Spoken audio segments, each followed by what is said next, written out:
La France, sur son sol, a environ 320 000 tonnes d'uranium appauvri. Vous pouvez alimenter dans des réacteurs de 4e génération la consommation annuelle de la France pendant plus de 2000 ans. C'est la clé pour la souveraineté énergétique à long terme de la France. Pour ce qui est des réacteurs à neutrons rapides, la France avait 20 ans d'avance sur tout le monde, maintenant elle a 10 ans de retard. La France aurait dû au contraire à ce moment-là être une sorte d'Arabie Saoudite de l'électricité. On aurait pu vendre l'électricité à des prix faramineux à nos voisins. Même l'électorat de gauche en fait est conscient qu'il faut réduire les flux migratoires. 500 000 personnes, c'est l'équivalent de la population de Toulouse, qui est la 4e ville de France, en un an. En 2 ans, vous faites venir l'équivalent de la population de Marseille, qui est la 2e ville de France. En 4 ans, vous avez Paris. Comment vous pouvez penser 2 minutes que ça va bien se passer et que vous pourrez assimiler ces gens-là? C'est évidemment impossible. Il n'y a absolument aucune humanité à faire ça.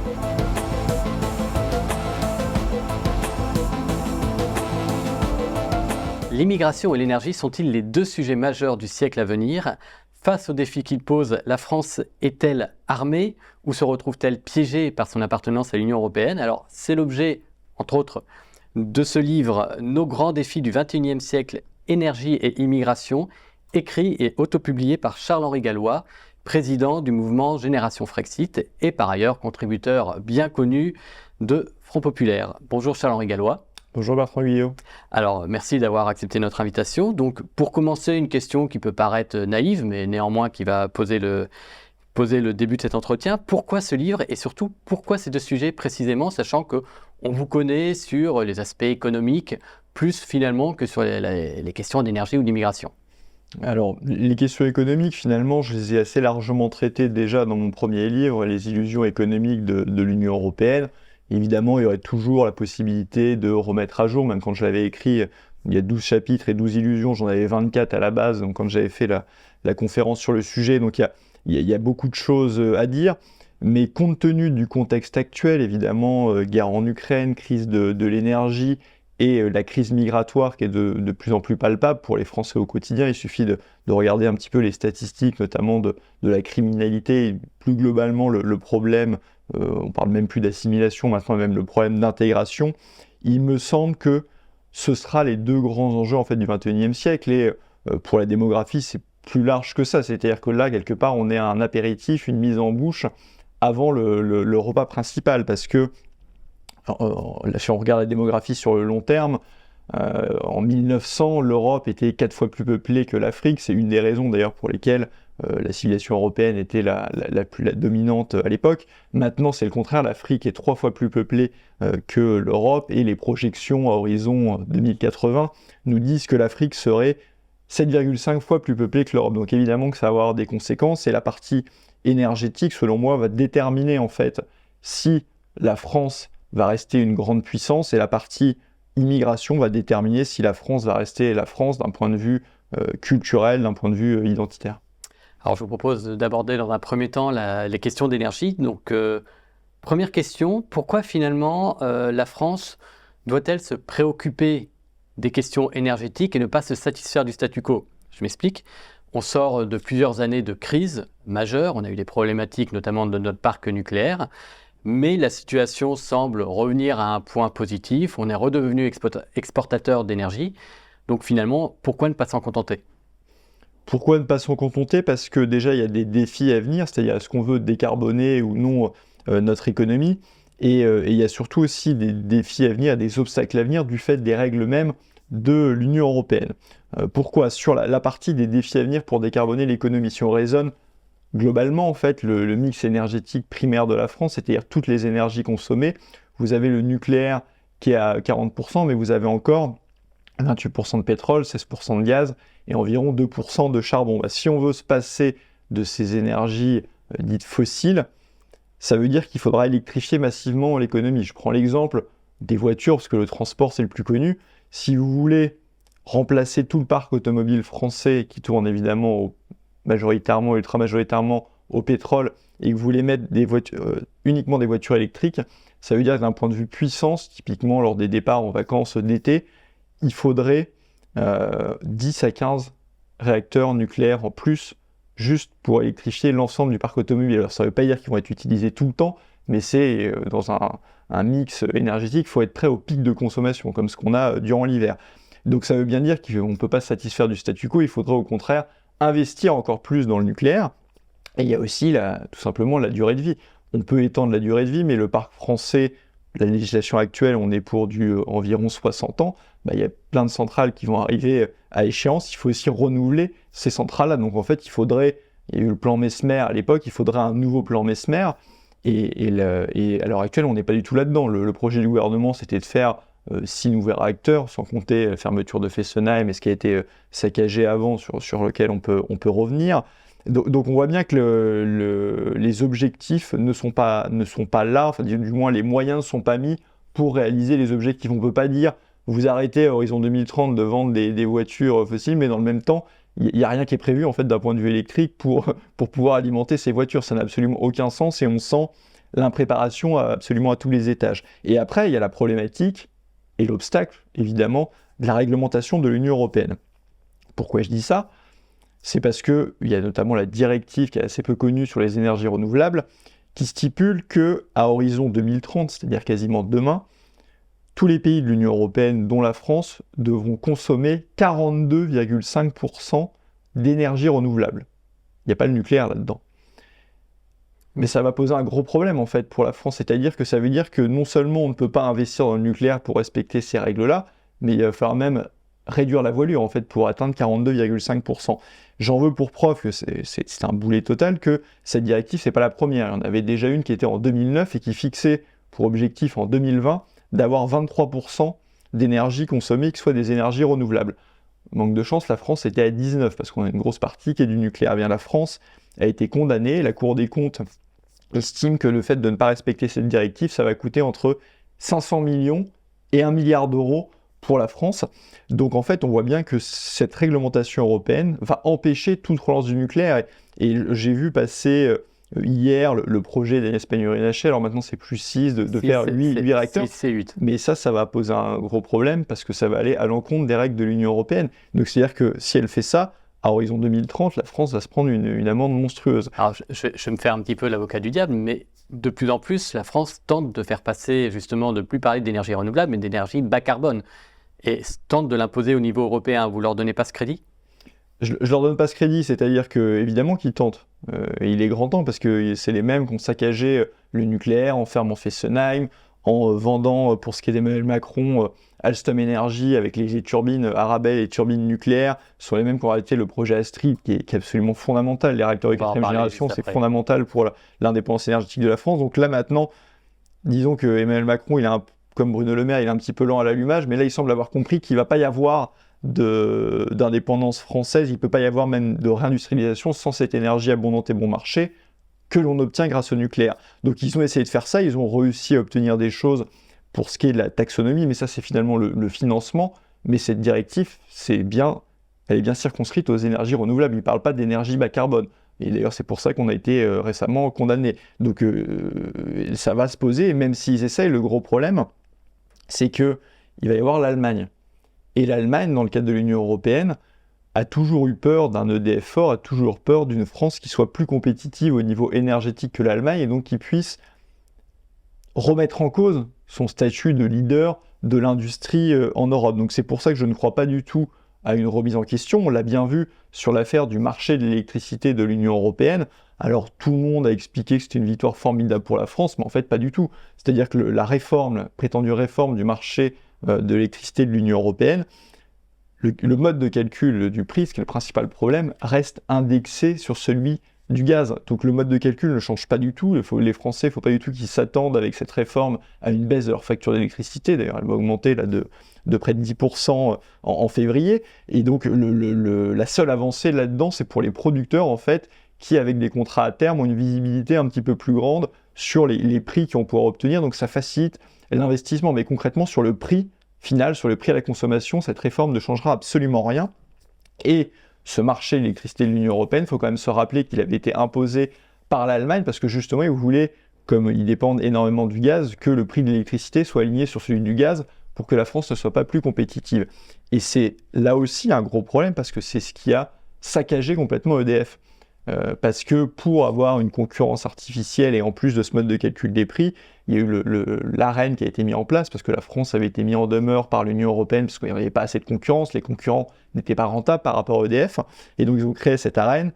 EDF doit vendre une partie de sa production nucléaire à 42 € le mégawattheure, sauf que pendant des années, la moyenne de vente était à 60 € le mégawattheure. Donc vous financiez des concurrents parasites qui ne produisaient pas 1 mégawattheure d'électricité, une sorte de trader, qui gagnaient 18 € par mégawattheure sans rien faire. Sauf que pour EDF, et c'est ce qui a été rendu public par la commission qui était très bien faite au Sénat sur l'énergie, Henri Proglio, l'ancien PDG d'EDF, L'Assemblée nationale, pardon, a expliqué que le phénomène de l'Arenh, exigé par l'Union européenne, ça a coûté 3 à 4 milliards d'euros par an à EDF. C'est comme ça qu'on arrive, en plus alors des problèmes de gestion par ailleurs, mais qu'on arrive à une dette d'EDF à 64,5 milliards d'euros. Et ça, c'est un vrai problème. Parce que quand vous devez faire un nouveau plan Messmer, quand vous devez investir massivement dans le nucléaire, vous vous retrouvez avec votre champion national qui est censé le faire, qui a une dette de 64,5 milliards d'euros. Donc, on voit bien que l'Union européenne est un obstacle fondamental pour ce plan Messmer, ce nouveau plan Messmer dont nous aurions besoin pour assurer la souveraineté énergétique de la France et pour se passer des énergies fossiles. Mais alors, qu'est-ce qu'il faut faire? Notamment, je repense au marché européen de l'énergie. Est-ce qu'il faut le réformer, ce qu'a tenté de faire la France, obtenant des succès mitigés, on va dire, ou est-ce qu'il faut le quitter? Parce que quand on dit ça, le quitter, il y a des voix qui nous disent on va isoler la France. C'est un peu, je me rappelle, Alain Juppé, qui, quand on lui parlait de protectionnisme il y a 10 ans, disait mais on va pas mettre des barbelés aux frontières. Enfin, il y avait quelque chose de très caricatural. On voit bien 10 ans plus tard que le protectionnisme est revenu clairement sur le devant de la scène. Est-ce que la France court un véritable péril si jamais elle se met en dehors de ce système?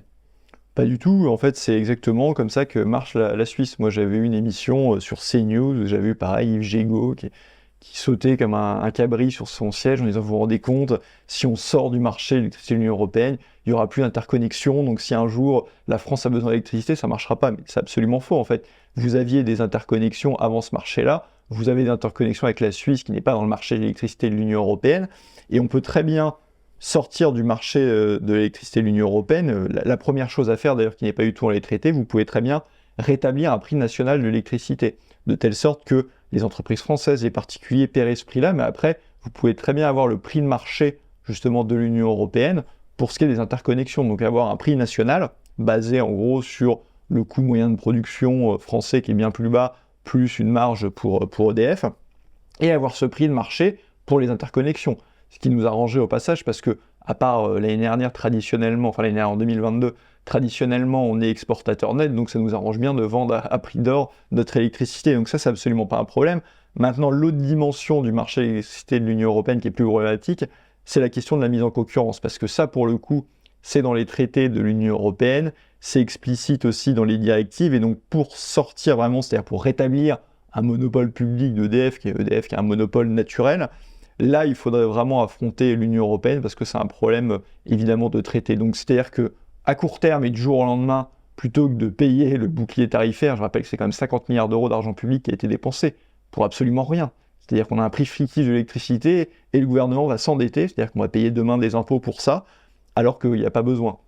Donc, s'ils avaient eu du courage, on aurait pu rétablir un prix national de l'électricité du jour au lendemain. Et après, pour ce qui est du monopole public EDF et du fonctionnement, ça c'est vraiment un bras de fer énorme qu'il faut mener avec Bruxelles et ne pas avoir peur d'aller jusqu'au bout, parce que ça, pour le coup, ça va à l'encontre des traités. C'est un vrai sujet, d'ailleurs, ce qu'on voit bien, notamment sur le développement de l'hydraulique, qui reste une part significative de la production d'électricité, près de 20%, peut-être 18%, je crois. On voit bien, les investissements ne se font pas parce qu'il y a la crainte de la privatisation, finalement. C'est exactement ça, c'est là qu'on voit le système complètement bureaucratique et dingue. On pourrait croire, en fait, comme ça, en analysant, en se disant, finalement, capacité hydroélectrique, on est déjà au maximum. En fait, non. Il y a tout un tas d'endroits où on pourrait construire de nouveaux barrages, ce qui est en plus une énergie renouvelable, mais la grande différence avec les éoliennes et les panneaux solaires, c'est que c'est pilotable. Vous pouvez piloter comme vous voulez l'électricité.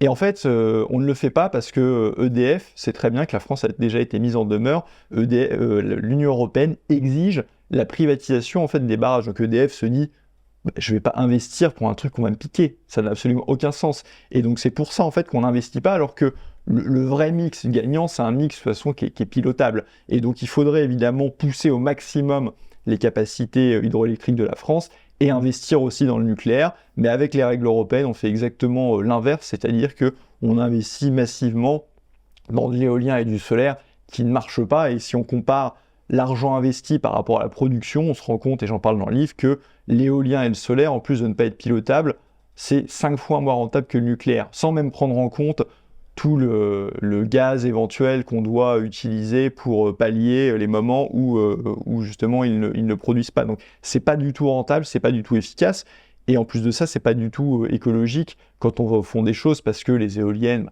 quasiment comme les panneaux solaires, quasiment tout vient de Chine. Les éoliennes, vous avez des blocs de béton énormes. Et justement, ça, c'est parce que c'est un sujet sur lequel je voulais vous alpaguer, entre guillemets.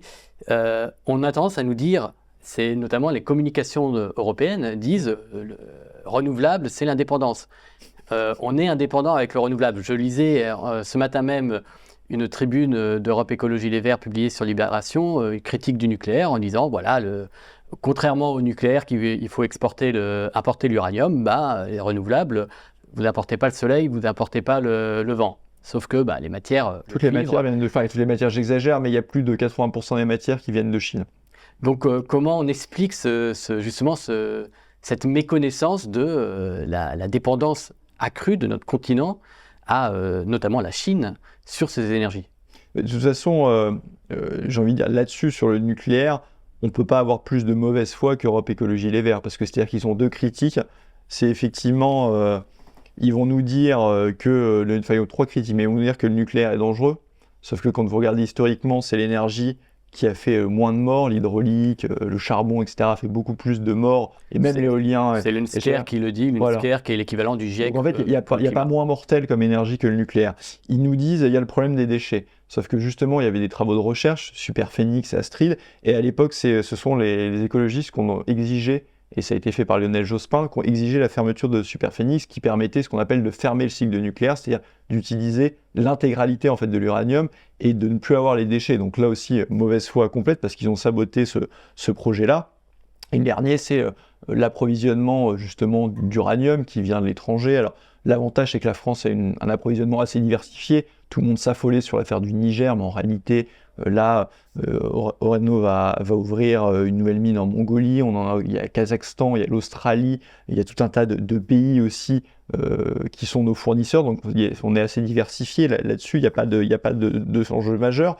Mais c'est encore pareil. C'est-à-dire que pourquoi je parle des réacteurs de quatrième génération et du sabotage qui est le Superphénix, c'est que les réacteurs actuels, qui sont des réacteurs de deuxième et troisième génération, fonctionnent à ce qu'on appelle de l'uranium enrichi. C'est-à-dire que sur l'uranium qu'on va acheter, on va utiliser à peine 3% en fait de l'uranium et le reste, ça devient des déchets, ça devient de l'uranium appauvri. Avec les réacteurs de quatrième génération, on peut utiliser ça. Il faut savoir que la France, sur son sol, a environ 320 000 tonnes d'uranium appauvri. Et avec ces 320 000 tonnes d'uranium appauvri, vous pouvez alimenter dans des réacteurs de quatrième génération la consommation annuelle de la France, consommation d'énergie toute comprise, c'est-à-dire avec pétrole, gaz, etc., pendant plus de 2000 ans. Donc là, vous n'avez plus du tout de problème d'approvisionnement. Et en fait, ces réacteurs de quatrième génération, c'est la clé pour la souveraineté énergétique à long terme de la France, parce qu'on ne dépendrait de plus personne pendant près de 2000 ans. Et donc c'est pour ça que ça a été criminel d'arrêter Superphénix par une tambouille électorale entre le PS et les Verts, et ça a été criminel de la part d'Emmanuel Macron d'arrêter le projet Astrid, qui était le nouveau projet de réacteur à neutrons rapides, donc de quatrième génération. Emmanuel Macron qui a arrêté ça en 2019. Il faut vraiment avoir aucune conscience des intérêts de long terme de la France pour avoir fait ça. Emmanuel Macron, c'est pareil, il a fait ça par démagogie politique. C'était à l'époque où il était avec Nicolas Hulot, où il faisait tout son sketch avec Schwarzenegger, Make Our Planet Great Again, etc., qu'il en faisait des tonnes. Mais en fait, il montrait surtout qu'il avait strictement rien compris aux questions énergétiques. Je vais vous parler des réacteurs de quatrième génération. Alors justement, ça c'est un point qui est intéressant, c'est qu'un rapport parlementaire a tenté de comprendre pourquoi on avait arrêté le projet Astrid. Et l'une des raisons, c'était notamment le cours de l'uranium. C'est-à-dire que l'uranium était finalement trop peu cher pour justifier qu'on développe à côté des centrales de quatrième génération plus chères. Ça pose la question du prix finalement. Qu'est-ce qu'il faut? Est-ce qu'il faut mieux une énergie qui nous coûte plus cher, mais qui nous garantit une indépendance pleine et entière, ou au contraire, une énergie qu'on acquiert à bas prix, l'uranium, mais qui nous met du coup en position de dépendance vis-à-vis de nos fournisseurs. En clair, c'est un peu la même question que la réindustrialisation, c'est-à-dire tout le monde est pour la réindustrialisation, cependant, ça coûte plus cher. Donc, où vous situez-vous dans ce débat? Alors, moi je pense qu'il faut toujours viser la souveraineté énergétique et surtout le nucléaire, justement, c'est l'énergie qui est meilleur marché quand on prend tous les paramètres, donc on a tout intérêt à aller là-dessus. Maintenant, il me semble que c'est une vision totalement court-termiste, en fait, de se dire que le cours de l'uranium étant très bas à l'heure actuelle, on va arrêter les recherches sur les réacteurs de 4e génération. Parce que déjà, quand vous avez autant d'uranium appauvri sur votre sol, c'est quelque chose que vous avez déjà acheté, donc ça vous coûterait zéro, donc même d'un point de vue rentabilité, il y a intérêt à le faire, mais surtout, en fait, à l'heure actuelle, dans le monde, il y a 441 centrales nucléaires. Sauf que dans les plans de développement de différents pays, ce nombre-là, il va doubler bientôt. Et donc, c'est-à-dire que vous allez avoir une demande. Le prix, qu'est-ce que c'est? C'est la rencontre de l'offre et de la demande. Vous allez avoir une augmentation de la demande d'uranium, et donc le prix à long terme, il va plutôt augmenter que baisser. Et donc, c'est vraiment regarder court-termiste de se dire, parce qu'en ce moment, le prix est faible, on arrête cette recherche. Ça n'a aucun sens. Surtout que pour ce qui est des réacteurs à neutrons rapides, la France avait 20 ans d'avance sur tout le monde. Maintenant, elle a 10 ans de retard sur la Chine, sur la Russie. La Russie a déjà sorti des réacteurs de 4e génération. La Chine l'a fait fin 2021. Les États-Unis, il y a le projet de Bill Gates aussi qui est là-dessus. Donc, les autres pays s'y mettent. Et donc, c'est au contraire l'élément clé, en fait, si on veut réindustrialiser la France. Parce que pour réindustrialiser, quand vous avez une industrie, en gros, il y a 3 facteurs qui font que vous allez investir ou non dans un pays. Il y a le coût du capital, donc comment vous allez pouvoir amener les financements. Il y a le coût du travail et il y a le coût énergétique. Il faut savoir que pour les industries les plus énergivores, parfois, l'énergie, c'est 60% du coût de revient. Donc, c'est l'élément essentiel. La France, avec le nucléaire, avait cet avantage-là qui n'existe pas du fait du marché de l'électricité de l'Union européenne, donc on se tire une balle dans le pied, mais qui n'existera pas justement si on n'investit pas à nouveau dans le nucléaire. Donc c'est l'atout normalement numéro 1 de la France, c'est l'énergie. Et en Europe, il va se passer un grave problème parce que il y a tout un tas d'énergies à l'heure actuelle qui ne fonctionnent pas à l'électricité, mais qui fonctionnent au gaz. Il se trouve qu'avec les sanctions vis-à-vis de la Russie, le prix du gaz en Europe a explosé par rapport aux autres pays, de telle sorte que le prix du gaz maintenant, il est 8 fois plus important en Europe qu'il n'est aux États-Unis et 12 fois plus important qu'il n'est en Chine, parce que la Chine a fait un contrat à long terme, vraiment à bas prix avec la Russie. Dans ces conditions-là, quand vous avez une énergie qui est aussi chère, que vous avez par ailleurs un coût du travail qui est bien inférieur en Chine, ou le programme de subvention massive aux États-Unis, l'IRA, de près de 300 milliards, qui va justement aider à relocaliser aux États-Unis des activités, il ne faut pas être un grand devin pour se dire que toutes les industries vont partir d'Europe. Donc là, il y a une sorte de suicide de l'Europe, en particulier des pays qui fonctionnent massivement au gaz, comme c'est le cas de l'Allemagne, qui est le pays qui va le plus souffrir. Mais là-dedans, la France avait son atout nucléaire et aurait pu, s'il n'y avait pas eu le problème des centrales nucléaires qui étaient en maintenance, mais il y a une dimension, peut-être qu'on pourra revenir là-dessus, qui est liée aux renouvelables selon moi. Et donc la France aurait dû, au contraire, à ce moment-là, être une sorte d'Arabie Saoudite de l'électricité. On aurait pu vendre l'électricité à des prix faramineux à nos voisins, en fait, et s'en sortir très bien. Ça aurait dû être finalement l'apogée du nucléaire français et de l'expérience et du savoir-faire électrique français. Ça n'a pas du tout été le cas parce que, malheureusement, depuis 30 ans, on a des gouvernements, par pression notamment de l'Union européenne, qui s'acharnent à saccager notre industrie nucléaire. On va revenir sur le fameux point que vous vouliez aborder. Vous pensez à la modulation des réacteurs Exactement. nucléaires et les énergies renouvelables. Il y a beaucoup plus de maintenance qu'avant du nucléaire, parce que dans le cadre du marché électricité de l'Union européenne, vous avez une primauté des énergies renouvelables. Ce qui fait que dans l'électricité, vous avez production égale consommation. Ce qui fait que dès qu'il y a des éoliennes et du solaire qui tournent, ils ont la priorité sur le réseau. C'est-à-dire que c'est celle-là qui doit être utilisée. Et donc, pour ce faire, comme il y a production égale consommation, vous devez baisser la puissance des réacteurs nucléaires. Or, les réacteurs nucléaires ne sont pas du tout faits pour tourner à la base à puissance réduite. Et donc, vous abîmez les réacteurs nucléaires en les faisant tourner à puissance réduite avec cette modulation liée aux énergies renouvelables. Et ça, c'est clairement lié justement au problème du marché de l'électricité de l'Union européenne et de cette primauté des énergies renouvelables. Et ça pose un vrai problème parce qu'on n'a pas de recul, donc on ne sait pas aujourd'hui quels seront les impacts à moyen et long terme. Exactement, ça peut quelque part faire que la durée de vie de nos centrales soit réduite à cause de ça. Donc ça a des implications colossales. Alors avant de parler d'immigration, je voudrais qu'on parle un petit peu de CO2. Mais juste avant, j'ai une question toute bête. C'est la France a publié des résultats récents où on voit que le bilan carbone a baissé de l'ordre de 4% à peu près. On a également une consommation d'énergie qui baisse. Le gouvernement y voit plutôt un motif de satisfaction. Vous, c'est pas trop votre cas. Donc, est-ce que vous pouvez nous expliquer pourquoi? Bah non, parce qu'en fait, déjà il faut voir, il y a 50, si on prend l'empreinte carbone de la France, il y a 50% qui est lié à des importations. Quand vous voyez le déficit commercial abyssal et record de la France, il n'y a pas à se satisfaire de ça. C'est-à-dire que oui, on le baisse en national, mais en fait on importe une électricité, on importe des produits qui sont ultra carbonés, qui viennent notamment de Chine et d'ailleurs. Et surtout, généralement, ce qui compte, c'est pas de l'énergie. Vous pouvez très bien avoir une augmentation de la production d'énergie, mais qui soit décarboné en fait. Mais là, malheureusement, je pense que la baisse de la consommation qu'on a, c'est surtout, ça montre quelque part une situation de pénurie, où vous avez les boulangers, vous avez les coiffeurs, vous avez les grosses boîtes industrielles aussi, quand le prix de l'énergie était trop fort, qu'on réduit la production. Et donc vous avez une baisse parce que vous réduisez la production. C'est en aucun cas une victoire, en fait. Ça montre au contraire un état de fébrilité et de déliquescence de notre appareil productif. Donc il n'y a pas à se réjouir en fait de ça. Alors parmi les souverainistes, la question du climat, c'était ça que je voulais aborder tout à l'heure, fait débat. Après tout, pourquoi finalement faire des efforts si on considère que notre activité n'a pas d'impact sur le réchauffement climatique? Or, c'est un peu tout le débat justement qui entoure la question du réchauffement climatique. Vous, où vous vous situez?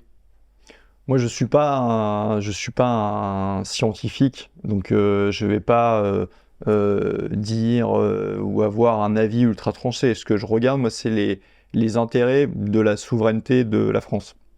Il se trouve pour les intérêts de la souveraineté de la France a tout intérêt à faire du nucléaire et je pense que la France aurait intérêt à relocaliser aussi, comme c'est 50% d'empreinte carbone, à relocaliser des activités. Et donc moi je considère qu'il faut prendre ça comme une opportunité justement pour amener les idées souverainistes de relocalisation et d'indépendance avec le nucléaire. Il se trouve en plus que le nucléaire étant décarboné, c'est d'une pierre deux coups. Mais je n'aime pas rentrer dans ce débat-là parce que j'ai pas les compétences techniques pour prouver par A plus B que c'est le cas. Il se trouve que, en l'occurrence, la mesure d'augmentation des températures, elle est claire, on le voit. Après, sur la cause, j'ai pas les compétences techniques pour le dire, donc je prends ce qui, entre guillemets, arrange la cause souverainiste et je le vois avant tout comme un combat d'indépendance nationale. Et il se trouve qu'en plus, c'est bon d'un point de vue CO2.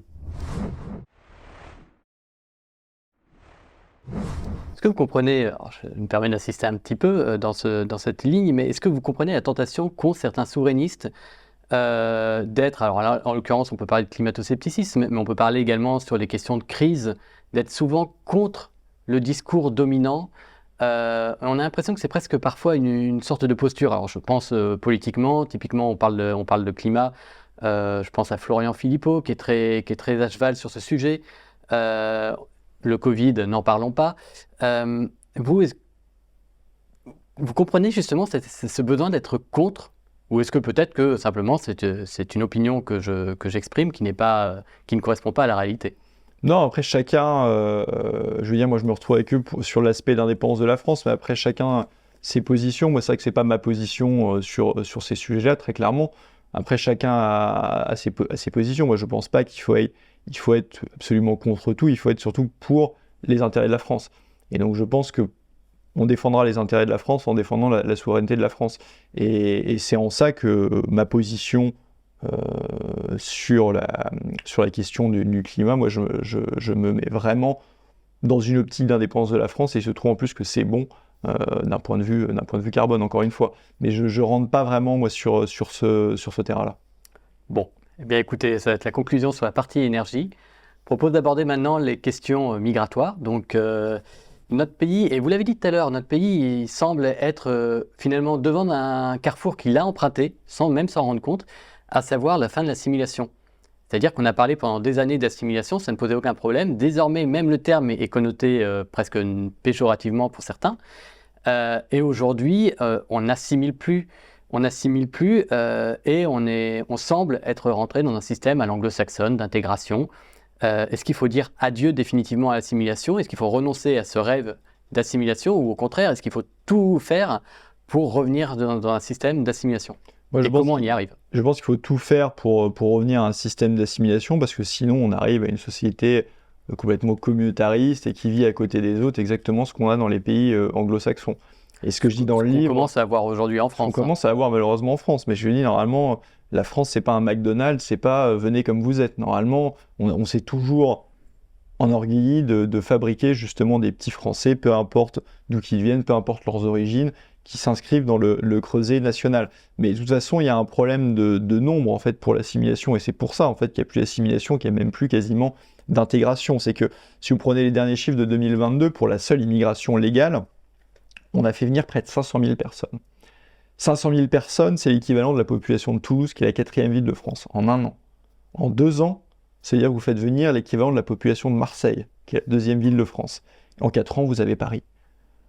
Comment vous pouvez penser 2 minutes que ça va bien se passer et que vous pourrez intégrer, encore assimiler ces gens-là? C'est évidemment impossible. C'est une question de nombre. C'est ce que j'explique au-delà même, d'ailleurs, des origines des gens. C'est-à-dire qu'on assimile des individus, on assimile des minorités, on n'assimile pas des peuples. Demain, vous faites venir 5 millions de Français au Mexique, mais ils vont vivre entre eux, ils vont vivre à la française.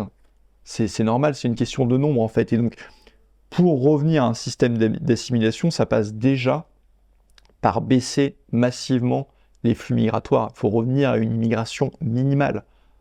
Sinon, il ne faut pas se leurrer, il n'y aura pas d'assimilation et la situation ne va faire qu'empirer. Et donc la clé, c'est vraiment celle-là. Il faut réduire les flux migratoires. Et quand vous dites réduire, parce que certains prônent une immigration zéro, est-ce que vous pensez qu'on peut fonctionner sans immigration? L'immigration zéro, c'est pas possible. Il y a toujours une immigration résiduelle. Je veux dire, même vous vous mariez avec votre femme qui est étrangère. Voilà, cette personne, elle vient. Il peut y avoir des micro-niches où les personnes doivent venir parce qu'on n'a plus tous les compétences d'un point de vue savoir-faire, industriel ou autre, donc des personnes qui viennent, mais on parle de dizaines de milliers de personnes par an, pas de 500 000. C'est en ça que je dis qu'il faut réduire drastiquement, mais parler d'immigration zéro, c'est pas réaliste non plus en fait, ça n'existe pas. Il faut une immigration de quelques dizaines de milliers par an, tout au plus. Alors le ministère de l'Intérieur et son ministre Gérald Darmanin, que vous épinglez de temps en temps, hein. Je ne dévoile pas le contenu de votre livre, mais en tout cas, il en prend un peu pour son grade. Il communique beaucoup sur la question de l'immigration, et notamment sur Twitter, X désormais. Quotidiennement, il donne les noms des OQTF, des personnes qu'il renvoie sur leur territoire d'origine. Alors, est-ce que c'est-à-dire que le gouvernement prend enfin le sujet de l'immigration au sérieux? Non, c'est de la communication, en fait. C'est comme la loi migration de Darmanin. Je veux dire, dans la loi migration, il est censé avoir 2 avancées, qui est le rétablissement du délit de séjour irrégulier et le fait qu'on puisse plus expulser aussi les étrangers délinquants. Sauf qu'à chaque fois, en fait, ça va se heurter aux règles de l'Union européenne parce que le droit de séjour irrégulier, c'est interdit c'est la directive retour qui a mis fin à cela. C'est la même directive retour de 2008 d'ailleurs, qui fait que, et là accrochez-vous bien, c'est hallucinant, les gens ne le savent pas, qu'il y a le principe de non-refoulement, c'est-à-dire que si vous avez des immigrés illégaux à la frontière, vous n'avez pas le droit de les repousser, ou c'est pareil même en Méditerranée.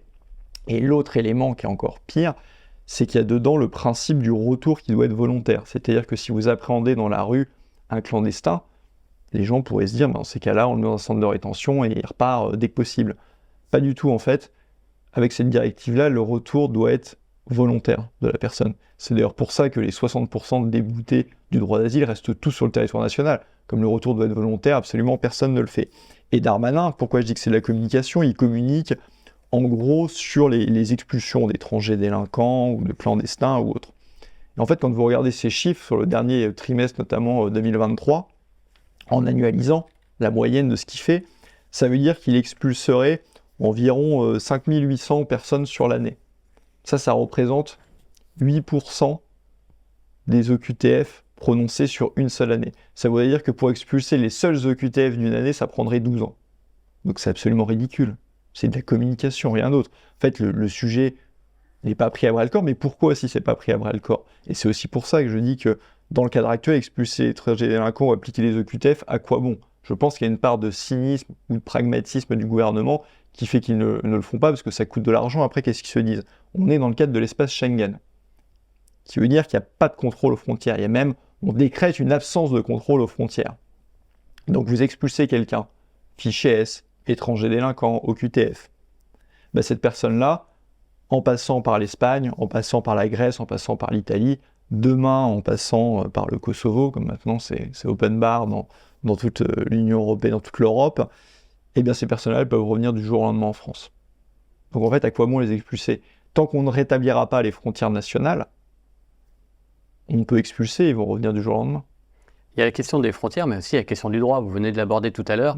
On a l'impression, le Français, quand il se penche un peu sur les questions et qui regarde, mais qu'on est contraint d'une telle force par le droit européen, le droit international également, que finalement, la situation me paraît indébloquable. On est capable de reprendre, entre guillemets, notre destin sur ces sujets-là?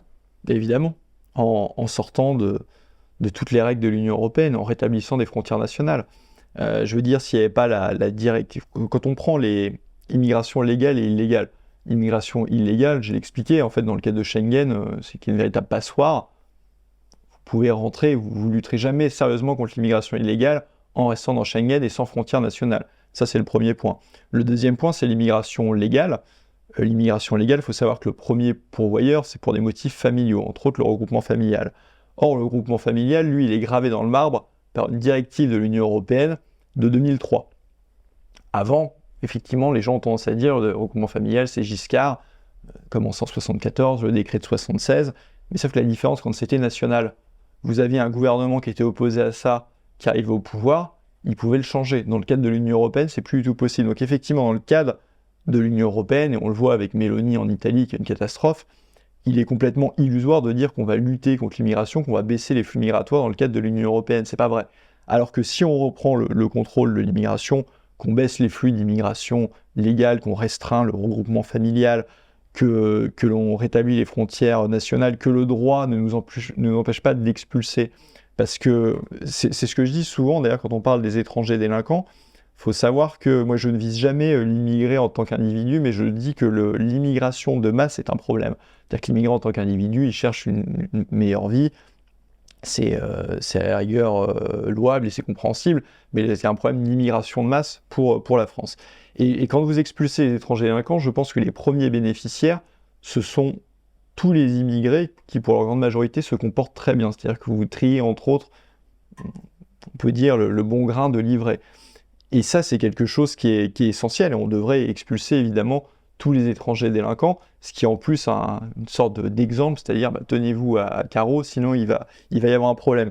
Et ce qui résoudrait beaucoup de choses en France, quand on parle de criminalité, et je l'explique dans le livre, toutes les statistiques montrent qu'il y a une surreprésentation des étrangers dans la criminalité, sur à peu près toutes les catégories de délits.